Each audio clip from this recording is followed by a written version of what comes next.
지난 영상에서 하루 공복 시간이 한 12시간 정도는 돼야 몸 건강에 좋다는 말씀 드린 적이 있는데요.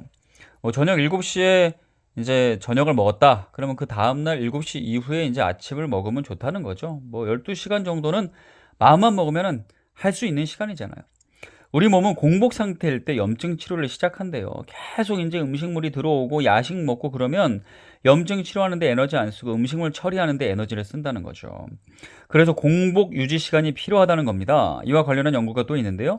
미국 노스웨스턴대 파인버그 의대의 필리스 교수팀이 취침 최소 3시간 전에 마지막 식사를 끝내도록 해서 야간 공복 시간을 3시간 한번 늘려봤대요. 연구 결과 그렇게 하지 않은 그룹보다 밤 시간대 혈압 조절이 개선됐대요. 야간 공복을 늘린 그룹은 밤 동안 심박수가 낮았고 심박 변이도는 더 높았으며 야간 코르티졸 수치도 더 낮았다고 합니다. 그리고 아침에 혈당을 한번 또 재봤는데 혈당도 더 낮았고 식후에 혈당 조절하는 능력까지 개선됐대요. 그러니까 공복 시간을 3시간 늘려봤더니 이런 좋은 효과가 있었다는 거죠.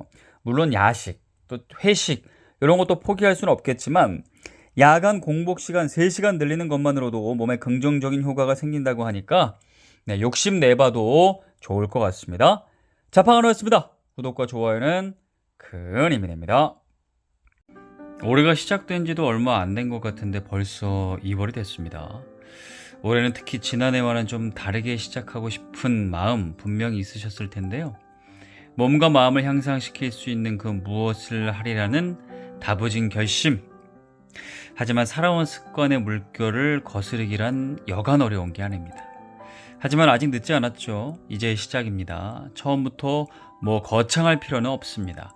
나에게 즐거움과 뿌듯함을 줄 수 있는 아주 작은 것부터 시작해보면 어떨까요? 게릴라전 이런 말 많이 쓰죠. 게릴라전 이게 무슨 뜻이길래 많이 쓰는 걸까요? 옛날에 게릴라 콘서트 이런 프로그램도 있었던 것 같은데 정면에서 싸워 승산이 없을 때 몇몇 소부대가 기습하고 교란하고 하면서 적과 싸우는 부대를 이제 우리가 게릴라 부대, 그런 전투를 게릴라전이라고 한다고 합니다. 이 게릴라라는 말은 스페인어래요. 스페인어. 우리나라 말로는 유격전, 유격대 이렇게 쓰는데 왜 스페인어인 게릴라라는 말이 더 많이 쓰일까요? 과거 프랑스의 나폴레옹이 인접국인 스페인을 정복하고 양민들을 괴롭혀서 마드리드 시민들이 이제 폭동을 일으켰다고 합니다. 근데 프랑스군에 의해 폭동은 진압됐고 수많은 시민들이 학살당했다고 하죠. 이를 보다 못한 청년들이 전국에서 모여 산악지대로 숨어들어서 프랑스군과 작은 전쟁을 벌이게 됐는데요. 그때부터 스페인의 이 게릴라 저항이 전 세계로 알려지면서 이 말이 정착된 거라고 합니다. 그래서 스페인어 게릴라전이 유명해진 거군요. 네, 자파가 나왔습니다. 구독과 좋아요는 큰 힘이 됩니다. 내 안의 완벽주의적인 성향이 스스로 행동을 억압할 때가 많습니다. 헬스장을 가기를 꺼려하는 사람한테 왜 안 가냐고 물으면 몸이 안 좋아서라고 합니다. 남들 보기 민망해서 좀 몸을 어느 정도 만든 다음에 간다고 이제 그러는 거죠. 어려운 이웃을 위한 기부를 주저하는 사람에게 이유를 물었더니 아예 자신이 기부할 정도로 착하지 않아서라고 또 대답해요. 기부를 하면서 착한 사람이 될 수도 있다고 하면 일단 착한 사람이 되고 나서 기부를 하겠다고 하죠. 서울대 행복연구센터에서 연구를 했는데 완벽주의 성향을 가진 사람일수록 개인과 기업을 친사회적 행위를 덜 이타적인 것으로 간주한다는 결과를 냈습니다. 그러니까 개인과 기업이 좀 사회에 이렇게 도움을 주면 뭔가 숨겨진 의도가 있을 거라고 의심을 하고 이들의 경우 평소에 남을 돕는 행위를 다른 사람보다 덜 한다는 사실도 이 연구 결과 밝혀졌습니다. 우리가 사실 완벽하지가 않은데 완벽한 다음에 무엇을 하려고 하면 시작도 못할 때가 많잖아요. 남들도 완벽하지 못한 건 마찬가지라 한없이 그 선의를 의심하게 되면 모두가 안 하게 되는 결과를 가져올 수도 있다고 합니다. 내가 어떤 선의를 행하고 싶은 마음이 불쑥 생긴다면 내가 완벽하지 않아도 일단 해보는 것이 더 좋지 않을까 생각해 봅니다. 자파가 나왔습니다. 구독과 좋아요는 큰 힘이 됩니다. 요즘에는 TV를 생방송으로 잘 안 보고 여러 가지로 보고 넷플릭스도 보고 유튜브도 보고 다양하게 보다 보니까 시청률이 예전만큼 중요하진 않지만 그래도 여전히 방송이나 TV나 라디오에서는 시청률을 측정을 합니다. 네, 방송국 시청률 여전히 중요하고 라디오 청취율 중요합니다. 시청률이 높으면 당연히 광고가 들어오고 그 수익으로 또 다음 프로그램을 만들 수 있는 그런 구조가 되죠. 시청률에 대한 얘기를 할 때 순간 시청률 얘기도 나옵니다. 순간 시청률이 30%가 넘었다더라. 이런 얘기 들으면 이런 궁금증 안 드셨나요? 아니, 중요한 장면이 언제 나올 줄 알고 그거에 맞춰서 어떻게 시청률이 높아지는 거지? 대체 어떻게 하는 거지? 우연히 채널을 돌리다가 그 순간에 그 장면에 많은 사람들이 멈춘 걸까? 이런저런 생각. 사실 이렇다고 해요. 일단 시청률이 계속 10%가 나오다가 갑자기 한 시점에만 30%로 뛰는 건 아니라고 합니다. 시청률은 결국 흐름이기 때문에 30% 순간 시청률이 나온다면 바로 그 직전에도 20 몇 프로, 그 후 몇 분 뒤에도 20 몇 프로가 나오는 거지 한 번에 팍 그렇게 오르는 건 아니래요. 근데 이제 콕 집어서 최고 순간 시청률 이런 얘기를 하니까 이제 유독 그 부분만 높아 보여서 그런 거라고 하죠. 같은 선상의 얘기지만 프로그램의 흐름상 극적인 장면은 막바지쯤에 나오기 때문에 그 전부터 시청자들이 조금씩 모이다가 극적인 장면에 이제 최고로 이제 많이 모인 걸 순간 최고 시청률이라고 부르고 그 이후부터는 조금씩 빠진다고 하는데요. 그러니까 어느 한순간에 갑자기 시청자들이 모인 건 아닌 거죠. 네. 순간 시청률에 대해서 알아봤습니다. 자, 반갑습니다. 구독과 좋아요는 큰 힘이 됩니다. 우리가 자주 쓰는 단어 중에 비슷한 것 같으면서도 조금 다른 것 같고 쓰기에 조금 헷갈리는 단어가 있는데 그중 하나가 감정, 감성, 정서라는 단어입니다. 비스무리한 것 같은데 좀 다르기도 하고 그렇잖아요. 일단 감정은 순간적으로 일어나는 일시적인 심리 현상이고요. 정서는 오랜 시간 지속되는 심리 현상을 말한다고 합니다. 감정은 순간, 정서는 오랜 시간. 이거네요. 예를 들어 그 정책은 국민 정서에 맞지 않는다라고 할 때 국민 감정보다는 국민 정서를 많이 쓰잖아요. 오랜 시간 지속되는 국민들의 심리 성향을 얘기하기 때문이죠. 그리고 또 헷갈리는 게 감성이 있습니다. 감성. 감성은 감정과 어떤 차이가 있을까요? 감성과 감정이 같이 쓰여도 되는 문장도 있지만 구분을 지어야 되는 경우도 있는데요. 감정은 어떤 자극에 대한 심리 반응이 수동적인 것을 얘기하고요. 감성은 능동적이고 창조적이거나 섬세한 정신을 발현되는 걸 얘기한대요. 예를 들어 볼까요?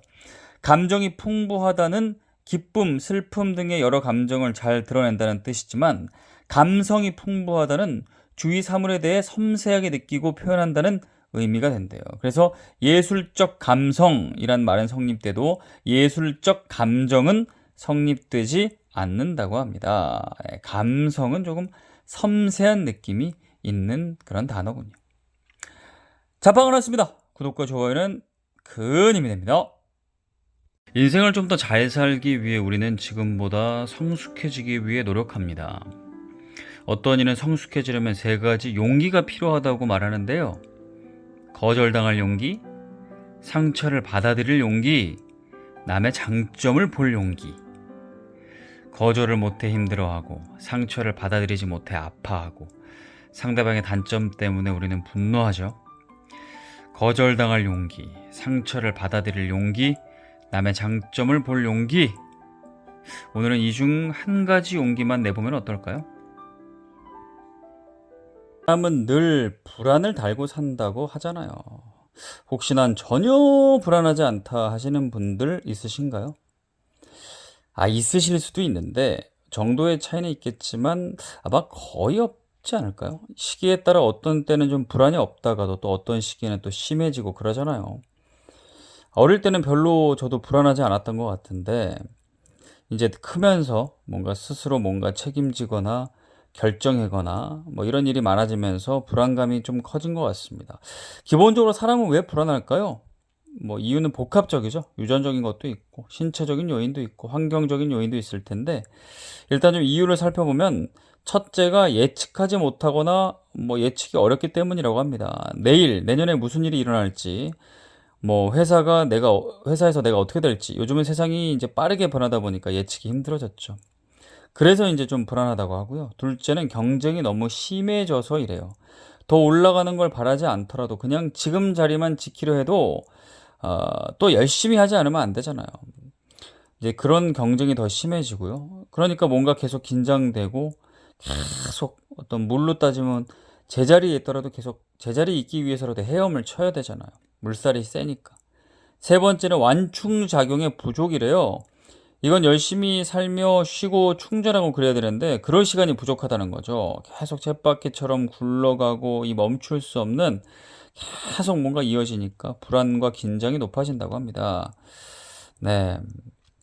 참 타고난 유전적인 면은 바꾸기가 어렵지만 사실 이런 사회적 환경도 이미 굳어진 거기 때문에 참 바꾸기가 어렵잖아요. 전문가들은 불안이 없어지기를 바라기보다는 해법으로는 불안을 당연한 걸로 받아들이고 그것을 잘 관리하고 대처하는 것이 중요하다고 조언을 합니다. 네.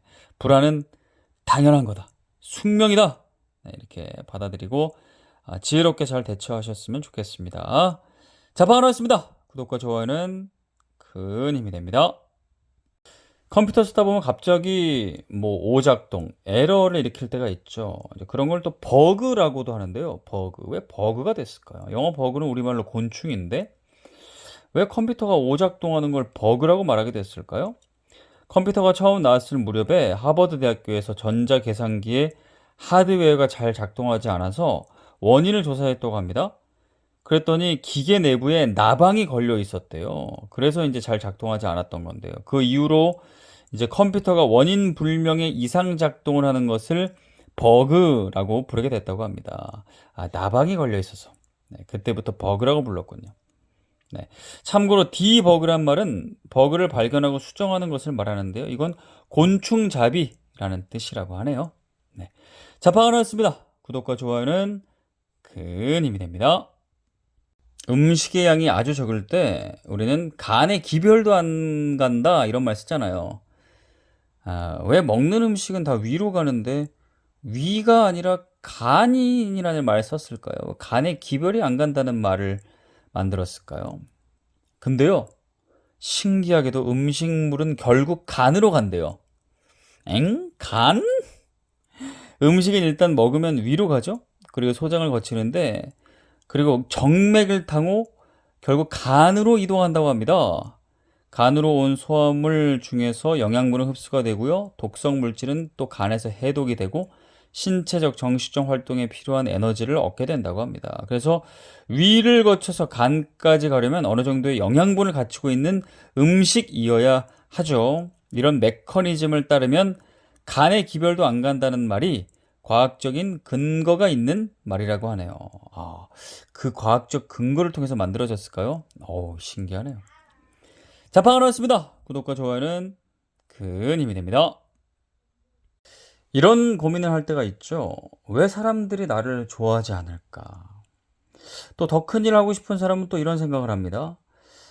왜 많은 사람들이 나를 지지하지 않을까? 어떻게 하면 지지를 받을 수 있을까? 어떤 방법이 있을까? 논어에 나오는 일화를 보면 도움을 받을 수가 있는데요. 공자가 초나라 심재량과 만나 대화를 나눴습니다. 선생님, 백성을 한데 모이게 하려면 어떻게 정치를 해야 합니까? 어떤 기술이 필요합니까? 그러나 공자는 영화처럼 한마디만 남긴 채 호련히 사라졌다고 하죠. 근자열 원자래라네. 가까이 있는 사람을 기쁘게 하면 멀리 있는 사람도 모여들게 마련이다 라는 의미인데요. 우리가 가까이에 있는 사람에 대해서는 소홀하면서 밖에 더 큰 것들을 바라는 경우 종종 있죠. 가까운 사람과 어떻게 지내야 하는지 생각해 보게 하는 일화가 아닌가 싶습니다. 자, 방언하였습니다. 구독과 좋아요는 큰 힘이 됩니다. 터키가 튀르키예로 바뀌었잖아요. 근데 왜 바꿨을까요? 터키가 더 말하기는 편한데 알아보니까 기존에 쓰던 터키라는 이름은 칠면조나 겁쟁이라는 뜻을 가지고 있어서 부정적인 뉘앙스가 있는 거죠. 그래서 터키인들이 이 이름을 별로 안 좋아했대요. 그래서 이미 오래전부터 튀르키예라는 그런 말을 써왔다고 합니다. 이제 그게 공식화된 것뿐이라고 합니다. 뜻은 터키인의 땅이라는 뜻이라고 해요.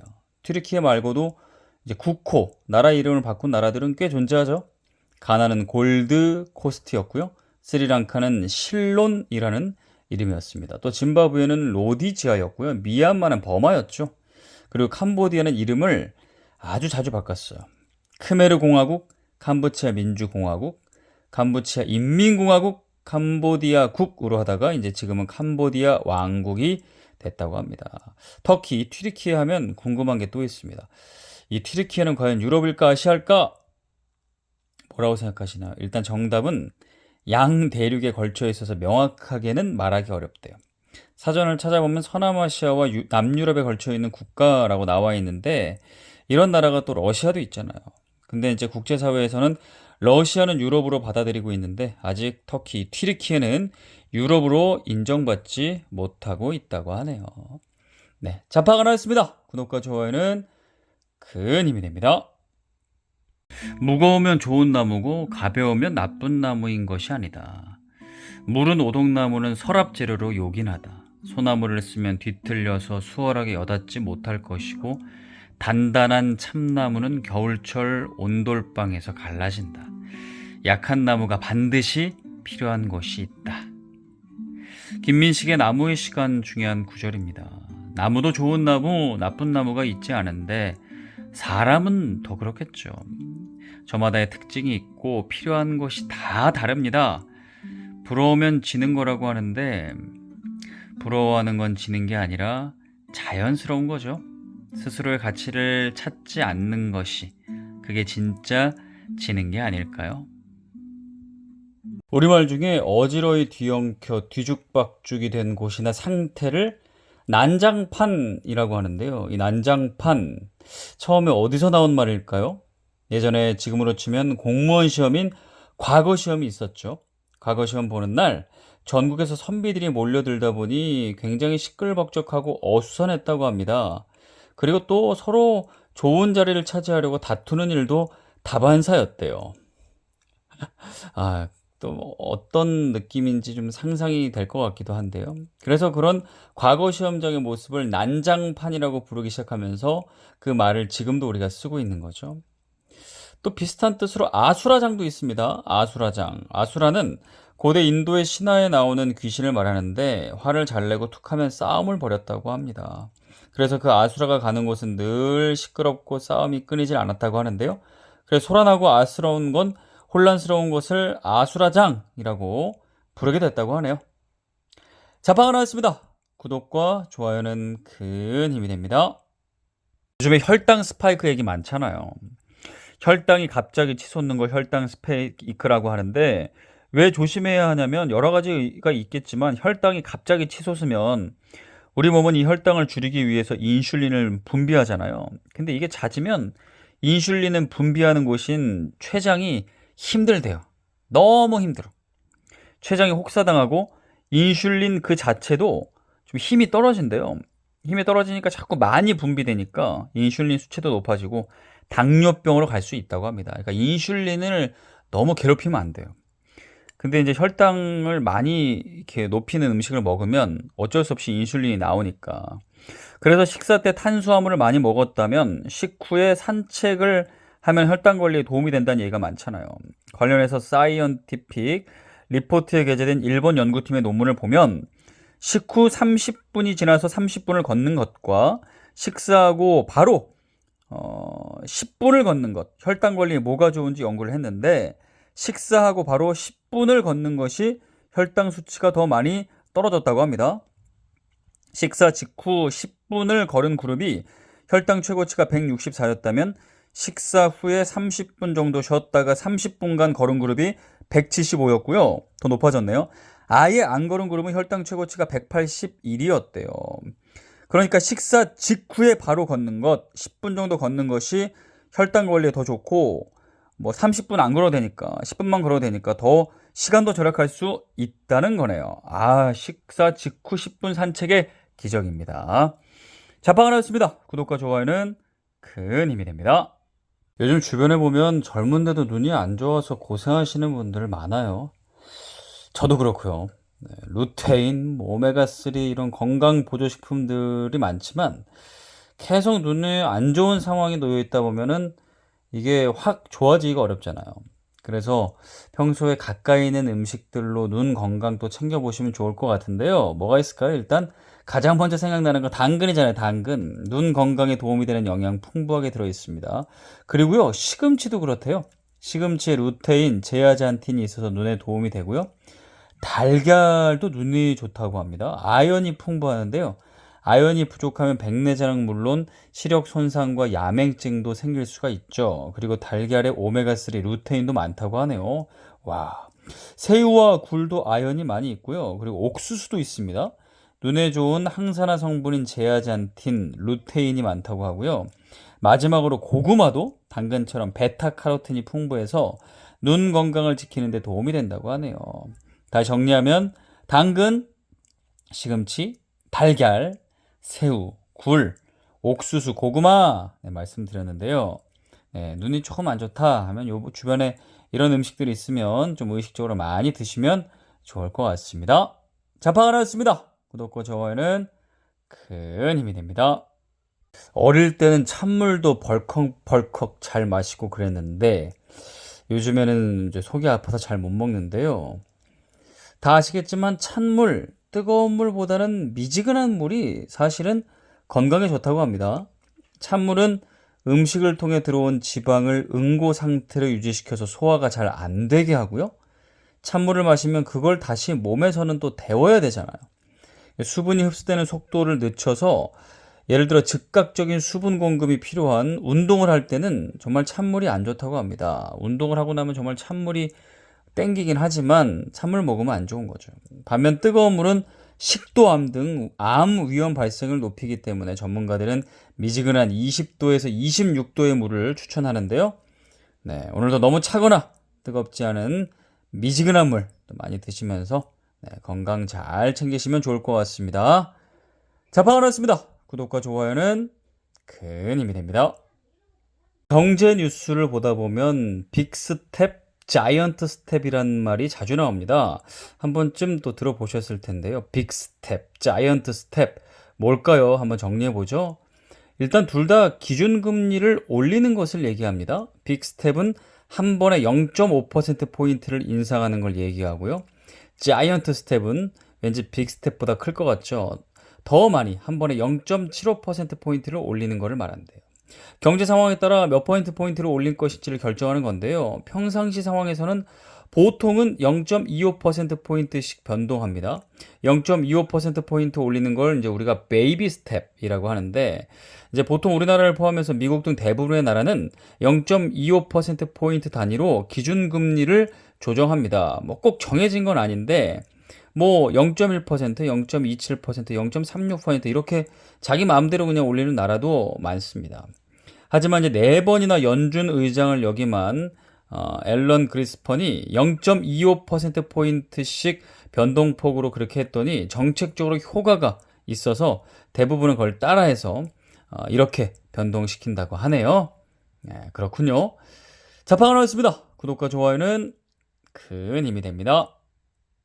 어릴 때 껌 좀 씹어보신 분들은 다 아시겠지만 껌은 아무리 씹어도 입안에서 녹지는 않잖아요. 그리고 초콜릿을 먹으면 이제 입에 들어가자마자 녹기 시작하는데, 근데 이 껌과 초콜릿 동시에 같이 먹어보신 적 있으신가요? 어떻게 될까요?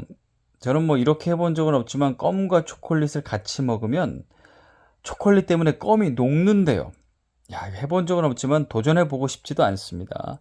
원리가 어떻게 되는가 봤더니 초콜릿에는 코코아 버터라고 하는 유지가 포함되어 있어서 껌의 유기물과 합쳐지면 껌을 부드럽게 녹인답니다. 야, 이거 해보면 안 될 것 같아요. 그러면 껌을 먹게 되잖아요. 그래서 이런 원리를 이용하면 껌이 이제 머리카락에 붙을 때 이제 떼어보신 분들은 아시겠지만 떼어지지가 않잖아요. 너무 안 떼어져. 저도 어릴 때 껌이 붙으면 그냥 머리를 잘랐던 기억이 있는데, 근데 그 머리에 붙은 껌의 유지, 그러니까 머리에 바르는 뭐 무스나 뭐 무스가 없으면 마요네즈, 버터, 식용유 등 기름기가 있는 것들을 묻히면 쉽게 떼어낼 수 있다고 하네요. 아, 이거 알았으면 머리 안 잘랐을 텐데.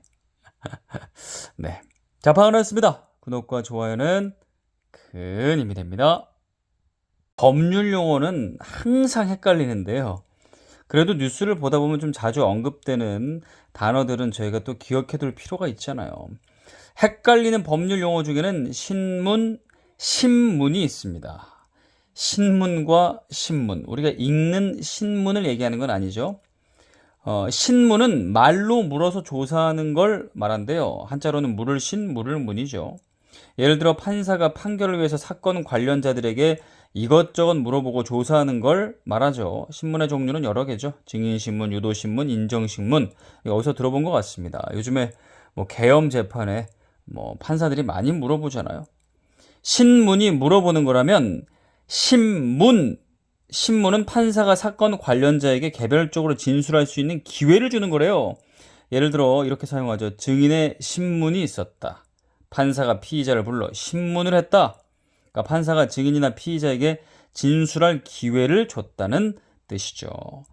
신문은 조사하기 위해 물어보는 거, 신문은 진술할 기회를 주는 것으로 기억하면 좋을 것 같습니다. 여전히 어렵네요. 신문 기억해 두시면 좋을 것 같아요. 자, 방어였습니다. 구독과 좋아요는 큰 힘이 됩니다.